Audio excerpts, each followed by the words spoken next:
ایک دن نبی علیہ الصلوۃ والسلام قضائے حاجت کے لیے جا رہے تھے تو آپ کے پیچھے سیدنا ابو ہریرہ رضی اللہ تعالی عنہ پانی کا برتن لے کر پیچھے پیچھے آ رہے تھے۔ تو اچانک نبی پاک صلی اللہ علیہ وسلم نے پوچھا تم کون ہو؟ تو ابو ہریرہ کہنے لگے اللہ کے نبی جی میں ابو ہریرہ ہوں، انا ابو ہریرہ تھا، میں ابو ہریرہ ہوں۔ نبی علیہ الصلوۃ والسلام نے ارشاد فرمایا جاؤ ابو ہریرہ میرے لیے کچھ پتھر لے کر آؤ، گوبر اور ہڈی کو نہ لے کر آنا۔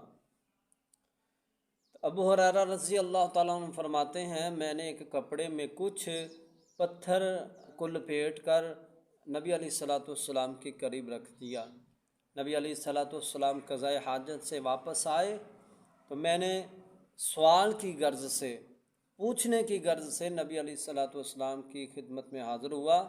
میں نے پوچھا اللہ کے نبی جی آپ نے مجھے ہڈی اور گوبر کو نہ لانے کا حکم دیا، ما بال العظم والروثۃ، اللہ کے نبی جی ہڈی اور گوبر اس کے بارے میں کیوں منع کیا، اس کی وجہ کیا ہے؟ تو نبی علیہ الصلوۃ والسلام نے ارشاد فرمایا کہ ہما من طعام الجن، یہ جنوں کی خوراک ہے، یعنی گوبر اور ہڈی جنوں کی خوراک ہے۔ تو نبی علیہ الصلوۃ والسلام آئے تو انہوں نے مجھ سے توشہ مانگا، کھانا مانگا، تو میں نے اللہ رب العزت سے دعا کی، دعوت اللہ، میں نے اللہ سے دعا کی ان کے لیے کہ اللہ جب بھی ان کی نظر ہڈیوں پر پڑے یا گوبر پر پڑے تو ان کے لیے اس میں خوراک موجود ہو۔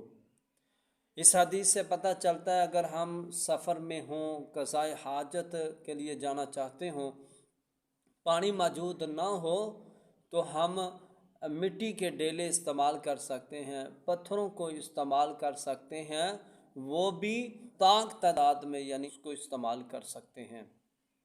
بلکہ نبی علیہ الصلوۃ والسلام نے ہمیں حکم دیا